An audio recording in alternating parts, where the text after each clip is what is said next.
बाद तीसरे स्टेप में आपने बताना है कि इस फैक्टर की वजह से एफएफआर होगा, एफएफआर मतलब फ्रॉडुलेंट फाइनेंशियल रिपोर्टिंग, या मिस एप्रोप्रिएशन ऑफ एसेट्स होगी। इन दोनों में से क्या होगा?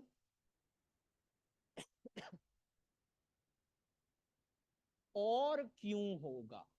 क्यों तो आपको पता है ना, एक ग्लोबल फॉर्मूला है कि जो कह रहा हूं वो तुक्का नहीं, क्योंकि दो ही तो चीजें हो सकती हैं, एफएफआर सॉरी फ्रॉडुलेंट फाइनेंशियल रिपोर्टिंग या मिस अप्रोप्रिएशन ऑफ एसेट्स। लेकिन कैसे अंदाजा लगाया, क्यों ऐसा सोच रहे हो, कैसे फ्रॉडुलेंट फाइनेंशियल रिपोर्टिंग या मिस अप्रोप्रिएशन ऑफ एसेट्स होगी, उसको आपने डिस्क्राइब कर। अच्छा, इसका जो सबसे बड़ी, जिसको आप मुझसे पूछे ना कि जी इसकी कोई चीट शीट हो,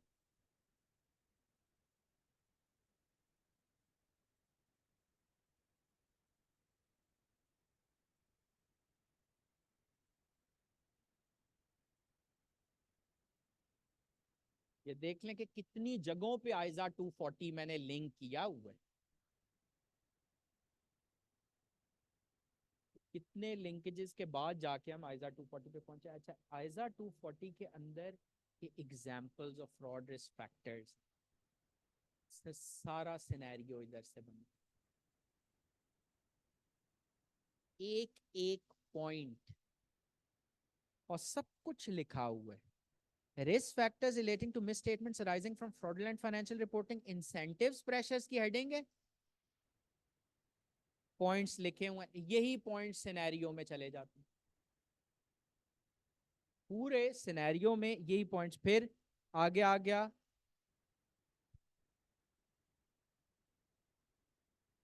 अपॉर्चुनिटीज, ये सारे अपॉर्चुनिटी। फिर एटीट्यूड्स रैशनलाइजेशंस, फिर risk factors arising from miss appropriation of assets. नहीं समझ आ रही? यहां पे फिर आ गया इंसेंटिव्स प्रेशर्स, अपॉर्चुनिटीज, सारी केस स्टडी सर इधर से बन रही होती।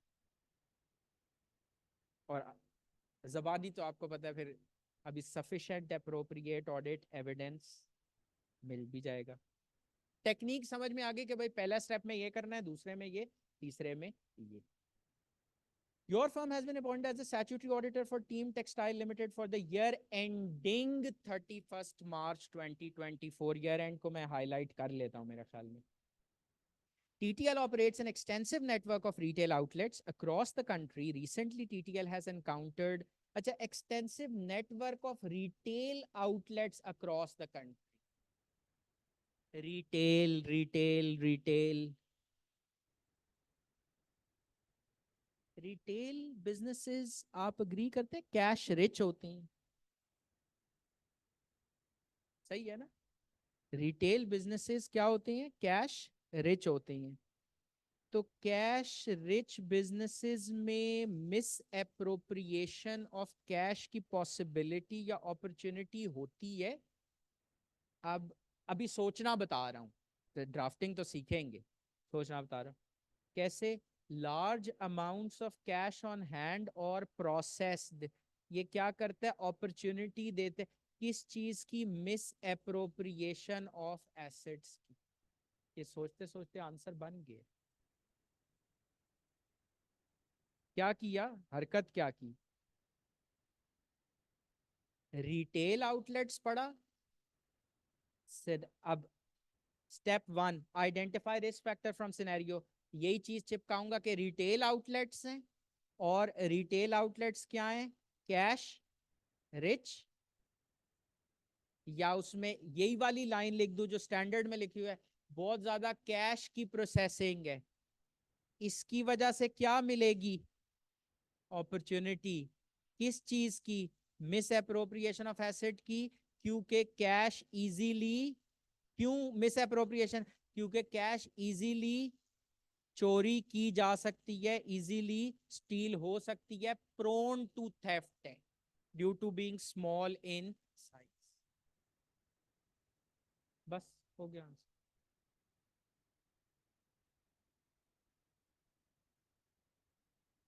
जो एक टिपिकल एजम्पशन है, रिटेल बिजनेसेस के ऊपर कॉमनली एक कैश का आप रिस्क लिख सकते हैं। अच्छा, ये लेकिन बिल्कुल मैं अब इसी चीज पे आने लगा था जो इन्होंने, लेकिन ये जो पॉइंट आपने लिखे ना, this is going to be your additional point.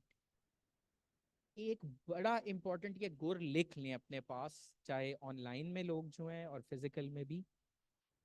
Paper जो है ना वो तजर्बा गा नहीं है। It's not a room for experimentation. तो मैं हमेशा स्टूडेंट्स को एक स्किल सिखाता हूँ, focus on the most obvious issues. तो मोस्ट ऑब्वियस इश्यूज आपको सिनेरियो में दिख रहे हैं ना, पॉप अप कर रही हैं, उन पे फोकस। ये बात समझ में आ रही है? मतलब इस पॉइंट पे मैं उस टाइम जाऊंगा जब मैंने जितने मुझे मोस्ट ऑब्वियस रिस्क दिख गए थे वो अभी क्यों डिस्कस कर लिया। सोचूंगा तो इसी डायरेक्शन में ना, पहली लाइन जो पढ़ूंगा पहले उसको सोचूंगा। बात समझ में? ये बड़ा इंपॉर्टेंट इन्होंने पॉइंट हाईलाइट किया, and thank you for this question, क्योंकि मैं आपको एक टेक्निक बता दिया। जो मोस्ट ऑब्वियस इश्यूज है ना, पहले उन पे साइंसदान नहीं बनना कि जी मैं इधर उधर की सारी बातें कर गया, और जो कोर इशू, क्योंकि एग्जामिनर खुद कह रहे हैं students were unable to identify the core issue. Sir मैंने पेपर पास करना है, ठीक है ना? तो मैंने बड़ा अच्छा, I am really grateful for this question. मैं एक और सॉरी इधर भूल गया, ये क्या था, team textile.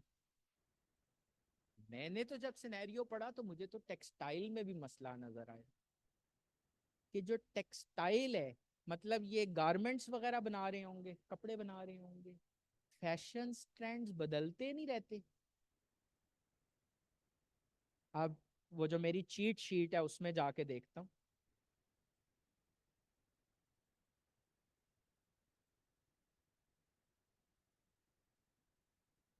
High vulnerability to rapid changes such as changes in technology, तो नहीं, प्रोडक्ट ऑब्सोलेसेंस। समझ आ रही है बात? तो मैं तो ये भी एक रिस्क लिख सकता हूँ अगेन। ये मेरा एक नीचे मतलब पॉइंट नंबर 5 या 6 होगा ये रिस्क नंबर। और फिर मैंने इसको किससे कनेक्ट किया कि ये प्रेशर क्रिएट करेगा, किस चीज के लिए प्रेशर क्रिएट करेगा, ये किस चीज के लिए प्रेशर क्रिएट करेगा, फ्रॉडुलेंट फाइनेंशियल रिपोर्टिंग के लिए। ये किस चीज के लिए प्रेशर क्रिएट करेगा, फ्रॉडुलेंट। कैसे? कि जब जब कंपनी की वो प्रोडक्ट बिक नहीं रही होगी तो कंपनी के रेवेन्यू कंस्ट्रेंट होंगे। तो क्या कंपनी कोशिश करेगी कि अपने रेवेन्यू को ओवरस्टेट करे? तो आपने क्या लिखना है, आपने कहना है fraudulent financial reporting through overstatement of revenue. तो वो जो मैं कह रहा था ना कि एफएफआर लिख के उसको छोड़ना नहीं है, थोड़ा सा साथ कमेंट ऐड करना है कि कैसे या क्यों ये करेगी।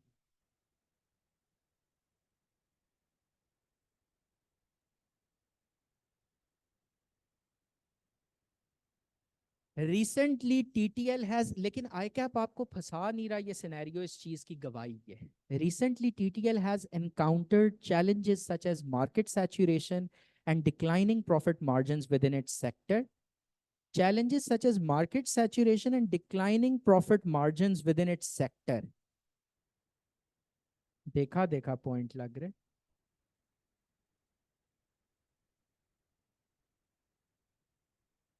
ओ खैर, ये तो यहीं से नहीं उठा लिया। बात समझ में आ रही है? ये मैं आपको, तो पेपर हवाई नहीं है, प्रूव हो गया कि पेपर हवाई नहीं है। हम शायद पूरा नहीं कवर कर रहे, कवरेज पूरी नहीं। तो जब ये पॉइंट आया तो इसकी वजह से क्या होगा, प्रेशर क्रिएट होगा ना। तो भाई मार्केट सैचुरेट हो रही है, प्रोडक्ट बिक नहीं रही, रेवेन्यू टारगेट्स रखे हुए, रेवेन्यू नहीं मीट हो रहा टारगेट। बात समझ? इससे क्या होगा, फ्रॉडुलेंट फाइनेंशियल रिपोर्टिंग होगी। कैसे? रेवेन्यू को ओवरस्टेट कर रहे होंगे, एक्सपेंसेस को शायद कम शो कर रहे हो ताकि एक प्रॉफिटेबिलिटी लेवल मेंटेन कर सकें। नहीं समझ आ रही? Drafting I think it isn't difficult. Again drafting में क्या होगा, वही स्टेप्स मैं फॉलो करूंगा। रिस्क फैक्टर फ्रॉम सिनेरियो चिपका दें, कोई टाइम वेस्ट करने की जरूरत नहीं कि नहीं मैं इसको अपनी अंग्रेजी में कन्वर्ट करता हूँ, टाइम जाया करने वाले चिपकाएं। केस स्टडी से चिपका दें, categorize it as pressure incentive. तो आपने कहा ये प्रेशर है, किस चीज का प्रेशर है? फ्रॉडुलेंट फाइनेंशियल रिपोर्टिंग का प्रेशर है, होगी बात। और कैसे? Through over statement of revenues, through under statement of expenses. Approach समझ में आ रही है अगर, तो ये कहानी आपकी इसमें काफी क्लियर हो जाती है। In response, TTL has implemented several cost reduction strategies, which include reducing employee wages and benefits, among other cost saving measures. Sorry? अब यहाँ पर अगर हम देखें कि वो कह रहे हैं कि कॉस्ट रिडक्शन स्ट्रेटजीज लगाएं, मैं ये सिनेरियो बिल्कुल उसी तरह पढ़ने की कोशिश कर रहा हूं जिस तरह आपको 10 मार्च 2025 को रोजे की हालत में इंशाल्लाह ताला पढ़ना है।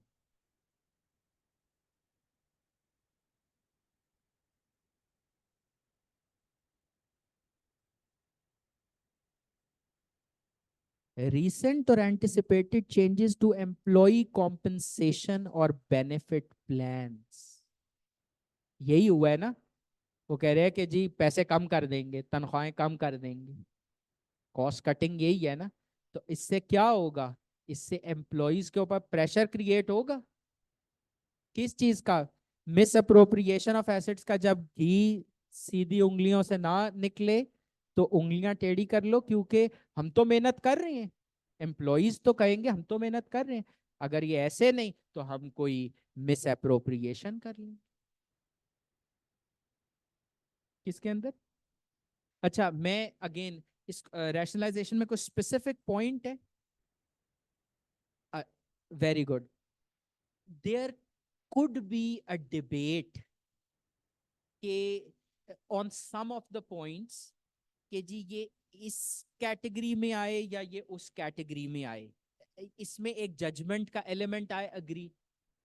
इन an exam I would go on lengths to discuss it, और शायद मैं आपसे अग्री भी कर जाऊं, लेकिन in an exam environment I would want to play safe. क्यों? मैं कहूंगा यार ये आयजा में लिखा हुआ है, आयजा दोस्तों इसको तो कोई गलत कर ही नहीं सकता।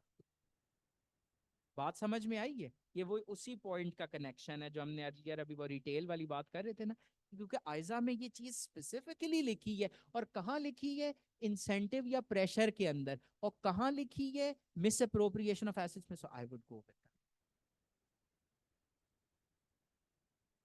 आई एम सॉरी। अच्छा, दूसरा जब आप करेंगे ना तो बर्डन ऑफ प्रूफ आप पे होगा कि आप उसको किस तरह से एक्सप्लेन करते हैं, जस्टिफाई करते हैं। जो चीज आयजा से स्ट्रेट अवे आती है ना, उसमें जिसने ये लिखा होगा ना उसमें तो कोई बहस ही नहीं है।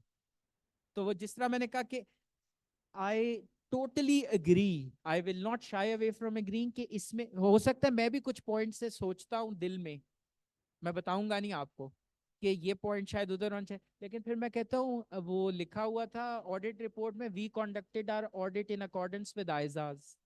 आयजा में अभी यही है। जब ये चेंज करेंगे तो हम भी चेंज कर लेंगे। सही होगा for examination purposes. TTL a company with high leverage, gearing लिख देते यार, but the exam is getting fancy day by day, so it's leverage। leverage मतलब गेयरिंग ही है। गेयरिंग तो आप सब जानते हैं, हाई डेट इक्विटी रेशो, कर्जा बहुत ज्यादा लिया हुआ है। Faces additional challenges due to the company's exponential rise in interest rates, a consequence of high inflation rate। exponential interest rate बढ़ गया है, कर्जा लिया हुआ है, तो क्या हुआ? अब खुद अंदाजा लगाएं, जब भी कर्जा लिया जाता है तो उसके साथ कुछ डेट, कुछ और प्रोफेशनल बॉडीज होती ना तो वो साथ लिख देते डेट कॉवेनेंट्स, लेकिन ये तो आंसर बता देने वाली बात है। तो यहाँ पर डेट कॉवेनेंट्स का वर्ड पूरे सिनेरियो में नहीं है, आपको पता होना चाहिए ना भाई कि जब कर्जा लेते हैं तो उसके साथ कुछ डेट कॉवेनेंट्स तो बड़ा फैंसी वर्ड है, शराइत, कुछ रिस्ट्रिक्शंस होती हैं कि करंट रेशो 1 से कम नहीं होनी चाहिए, नेट प्रॉफिट मार्जिन इस परसेंटेज से कम नहीं होना चाहिए, एक्सेट्रा एक्सेट्रा, इस तरह की कुछ रिस्ट्रिक्शंस होती हैं।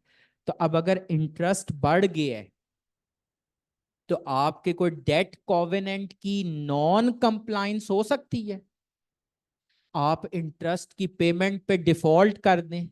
इंटरेस्ट की पेमेंट पे डिफॉल्ट कर दे तो होता क्या है, कर्जा बैंक आ जाता है कि भाई कर्जा फौरी तौर पे सारे, पहले तो हम सोच के बैठे थे लॉन्ग टर्म, वो सब शॉर्ट टर्म हो जाता है, वो कहते हैं दस्ती कर्जा दे। और अगर आप वापस नहीं करते, तो जब कर्जा लिया था ना तो कुछ एसेट्स एज अ सिक्योरिटी भी प्रोवाइड किए थे, वो जो assets as a security provide किए थे बैंक उनको सीज कर लेगा, बेच देगा। अब आप ऐश करें। बात समझ में आई? तो अब यहां से हमने सोचना था डेट कॉवेनेंट्स के ऊपर और इन तमाम मामलात के ऊपर, लेकिन हम इसको अगेन अगर लिंक करें, ये बड़ा इंपॉर्टेंट होता है। हम असल में सवालात करते हुए, और हमारा ज़्यादा अनफॉर्चुनेटली जो पैटर्न है वो ये है कि हम क्वेश्चन ज़्यादा करें। क्वांट आप लोग ऑडिट पढ़ रही हैं, इसका मतलब है आपने ऑडिट समझा ही नहीं। क्वांटिटी ऑफ एविडेंस भी होती है और क्वालिटी ऑफ एविडेंस भी होते हैं। आपने ये ढंग देखा है क्वेश्चन करने का, कि आप उसको कनेक्ट कर रहे हैं कि भाई मैंने ये चीज कब पढ़ी थी। बात समझ में आ रही है कि मैंने ये चीज कहाँ पढ़ी थी, कब पढ़ी थी, वो मुझे पता हो। तो अब मैंने ये चीज पढ़ी थी, अल्लाह करे लिखा हो, वरना बेइज्जती हो जाएगी। Excessive pressure exists for management to meet requirements or expectations of third parties profitability or trend level, expectations of significant creditors or other external parties।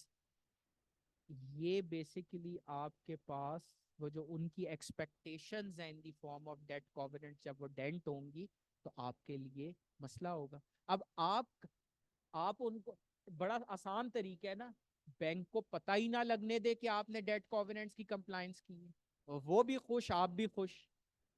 Tension, fraud क्यों किया जाता है? टेंशन खत्म करने के लिए। तो अब इसकी ड्राफ्टिंग किस तरीके से हो जाएगी?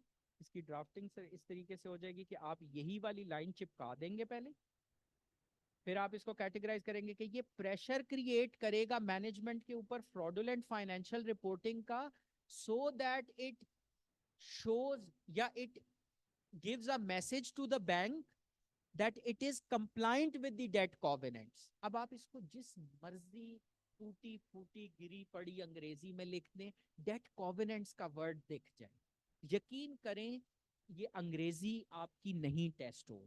मैं खुद क्योंकि आंसर स्क्रिप्ट मार्क कर रहा होता हूँ अपने क्लास के टेस्ट के, कोर्स आई कैप के पेपर्स हम टीचर्स नहीं चेक कर सकते, तो उसमें जहां पर वो वर्ड मिलते हैं, और आई कैप भी इसी पैटर्न को फॉलो कर रहे हैं, जहां पर वो वर्ड मिलते हैं तो वो आपको मार्क्स मिल जाते हैं। It is again I am repeating not a test of your language skills. मैं ये नहीं कह रहा कि आपको अंग्रेजी इंप्रूव करनी नहीं चाहिए, वो ऑफ कोर्स आपको उस पर काम करना चाहिए, लेकिन यहाँ पर गुजारा हो जाएगा। असल चीज है कि technical content, in the light of these financial pressures, key shareholders of TTL are considering divesting their majority stake in the company as a strategy to diversify their investment। Shareholders बेचने जा रहे हैं अपना पैसा, वो shares।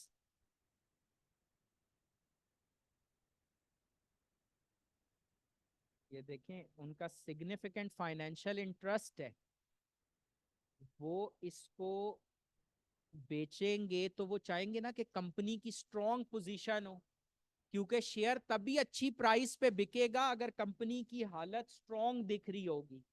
तो wouldn't they want के management financial statements में अच्छे नंबर्स, अच्छा प्रॉफिट, अच्छा एसेट बेस शो करे, ताकि उनको जब वो बेचने जाएं कल को तो अच्छी कीमत वसूल हो जाए।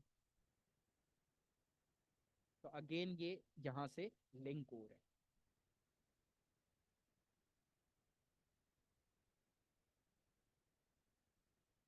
Following the CEO's recommendation, TTL has shifted from the cost model to the fair valuation model for all its properties, including the retail outlets। CEO की रिकमेंडेशन पर एक अकाउंटिंग पॉलिसी के चेंज का डिसीजन लिया गया है। CEO is actively working with independent valuers to ascertain the fair value of TTL's properties.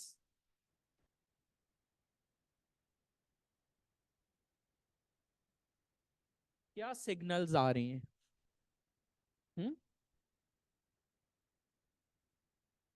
Opportunity, अच्छा, pressure, सही।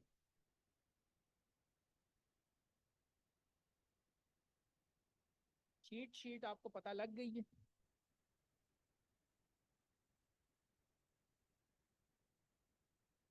मैं आपको एक इंटरेस्टिंग चीज बताऊं, ये जो क्वेश्चन था ये स्प्रिंग 2024 का, इसके तमाम पॉइंट्स पास पेपर्स के रिपीटेड थे। ये तमाम पॉइंट्स किसी ना किसी शेप में पास पेपर्स में, मतलब इससे जो पुराने पेपर्स थे स्प्रिंग 2024 से पहले, उसमें रिपीटेड थे, yet students weren't able to score too well.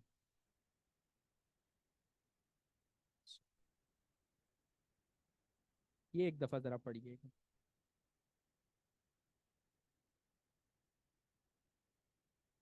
मैं पढ़ देता हूँ। Non financial managements excessive participation in or preoccupation with the selection of accounting policies or the determination of significant estimates।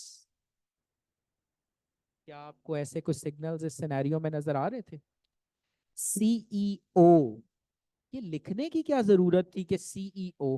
अच्छा, अगर इधर सीईओ के बजाय सीएफओ लिखा होता फिर कोई टेंशन नहीं थी। Tension I CEO, because CEO तो ओवरऑल कंपनी को देख रहा होता है ना, अकाउंट्स फाइनेंस के मामलात के लिए तो सीएफओ अकाउंट्स फाइनेंस डिपार्टमेंट है। तो why is it that the CEO is taking so much interest? और फिर अच्छा, वैल्यूअर्स को अकेले छोड़ भी नहीं रहा, उनके साथ बड़ा एक्टिवली इंगेज्ड है। So there is a purpose behind it, there is a logic behind it. वो लॉजिक क्या है? This reflects an attitude for fraudulent financial reporting, के वो एसेट्स को क्या करे? ओवर वैल्यू करे, ओवर स्टेट करे, ताकि कंपनी की एक स्ट्रॉन्ग फुटिंग हो। ऊपर वाले पैराग्राफ में बताया था ना, शेयर होल्डर्स ने शेयर्स बेचने भी तो हैं। बात थोड़ी बहुत समझ में आ रही है? So you need to again, scenarios आए कि आपने छोटे कर दिए, पेपर 3 पेजेस का हो गया, 4 पेजेस का हो गया, बट अगर आप उसको देखें, उसकी डेप्थ, मतलब नेक्स्ट लेवल डेप्थ पे वो जा रहे हैं। कि एक वर्ड डाले, फॉलोइंग द सीईओज रिकमेंडेशन, वहां से। और आई रिपीट, एक एक पॉइंट जो इस केस स्टडी में है ना, वो पास पेपर्स में टेस्ट हुआ है। सिर्फ वर्ड्स डिफरेंट होंगे या कुछ थोड़ा सिनेरियो का फर्क होगा, बट सारे रिपीट पॉइंट्स थे। आई होप आपको जो आंसरिंग स्ट्रैटेजी है उसके ऊपर विजिबिलिटी मिल गई है। ये क्लियर है कि आंसरिंग स्ट्रैटेजी हमारी क्या होगी फ्रॉड रिस्क के ऊपर। Brilliant.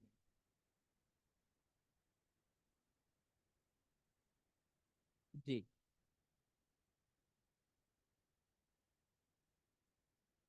ये भी बड़ा एक सितम जरीफी, मतलब हजारों ख्वाहिशें ऐसी कि हर ख्वाहिश पे दम निकले। ये पता होना चाहिए आइडियली कि कितने हमने पॉइंट्स लिखनी है इन एन आइडियल वर्ल्ड, हमें पता होना चाहिए। But because we don't live in an ideal world, तो इस वजह से आप एस्टिमेशन किस तरह करनी होगी। अच्छा, मैं तो अपना कोई अंदाजा नहीं दूंगा। मार्किंग प्लान, ऐसे ही मैं कुछ गलत बोल दूं, मार्किंग प्लान में अगर देखें तो मेरे ख्याल में एक फैक्टर के ऊपर 1.5 मार्क्स हैं, बट अगेन आप इसको मार्किंग प्लान से रेकनसाइल कर लेना। जो भी मार्किंग प्लान दिया हुआ है ना, उन प्लान में भी वेरिएशंस आ सकती हैं। सो वी हैव टू, मैं बहुत डरपोक, so we have to play safe. तो एग्जाम जैसा मैं कहना, 8 मार्क्स है ना, तो मेरा वैसे अगर मैं पेपर अटेम्प्ट कर रहा हूँ ना, तो मैं कोशिश करूंगा कि कुछ भी नहीं ना तो 7 पॉइंट्स तो लिखूं। जिसमें मेरे बेस्ट पॉइंट्स शुरू में आ रहे हो और जो थोड़ा वीक पॉइंट्स हैं वो बाद में आ रहे हैं, लेकिन मैं कोशिश करूंगा कि 7 पॉइंट्स।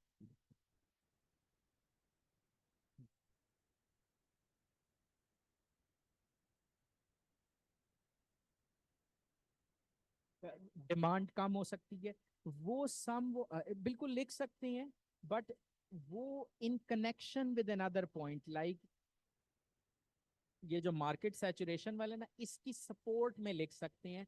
आई एम अफ्रेड एक सेपरेट पॉइंट पे मार्क्स नहीं मिलेंगे, बिकॉज अगर आप देखें तो इसमें एक इनहेरेंट ओवरलैप आ रहा है कि वो कह रहे हैं मार्केट सैचुरेट और ये डिक्लाइनिंग प्रॉफिट मार्जिन आ रहा है, तो one of the reasons could be, you have very rightly correlated the point, एक रीजन यही हो सकता है कि क्योंकि फॉर एग्जांपल परचेजिंग पावर जो है दैट हैज रिड्यूस्ड। ठीक हो गई कहानी। तो अच्छा, एक इसमें पॉइंट रह गया, further more on 1 March 2024, date आ गई, क्या करूंगा, ईयर एंड पे जाऊंगा। ईयर एंड 31 मार्च 2024 है, तो ईयर एंड से एक महीना पहले TTL entered into a bill and hold agreement with one of its customers। ओ खैर IFRS 15 आ गया, ये क्यों हुआ? हालांकि बिल एंड होल्ड की कोई अकाउंटिंग नहीं उसने आपसे पूछी, बट टेंशन तो दे दी ना। और पेपर में यकीन करें, एक, I repeat, 10th March isn't going to be this relaxed। तो पेपर में बस एक वर्ड चाहिए होता है कंफ्यूज करने के लिए। तो I will then repeat my own point कि आपने मेरी बात याद रखनी है। अगर आपने तैयारी की हुई है और ये 2 सेशन 2 दिन है, ये 2 सेशन आप ले लेते हैं ना, इंशाल्लाह ताला आपका दिमाग इतना वसी हो जाएगा कि आप पेपर अटेम्प्ट करने के काबिल होंगे। कीप रीअश्योरिंग योर सेल्फ, ये मुझे आता होगा, ये अभी मुझे क्लिक नहीं कर रहा, थोड़ी देर में क्लिक कर जाएगा। और पेपर में बहुत मर्तबा ऐसा, इवन मैं जब पेपर पहली गो में पढ़ता हूँ तो सारे पॉइंट्स मुझे एक गो में नहीं क्लिक करते।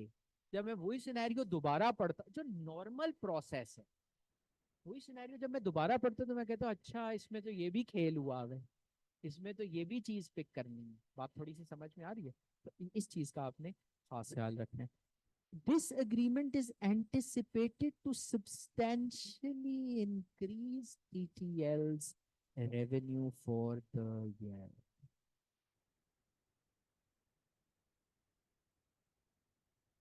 ये ऐसे ही लिखा होगा आई थिंक आई कैप में।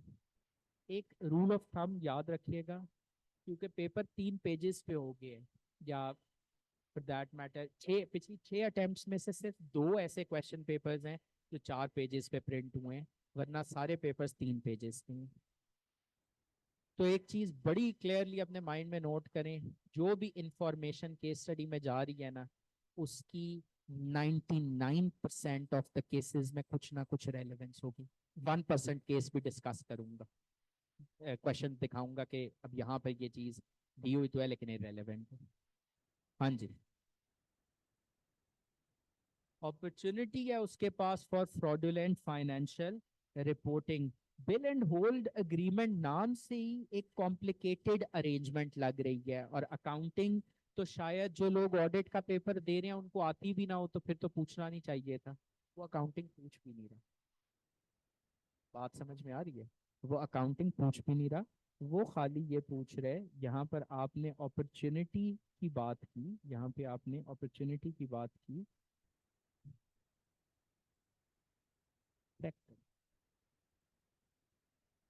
Significant, unusual और highly complex transactions, क्या बात, especially those close to the period end that pose difficult substance over form questions। अब जाहिर है वो ये तो ना उससे एक्सपेक्ट करें कि वो यही लाइन लिख दे केस स्टडी, फिर केस स्टडी तो ना हुई ना। तो उसने बेसिकली एक रियल वर्ल्ड इशू इसके अंदर डाला, और वो आपसे एक्सपेक्ट करे कि आप पिक कर ले। इसीलिए आप देखें, तारीखों की हिकमत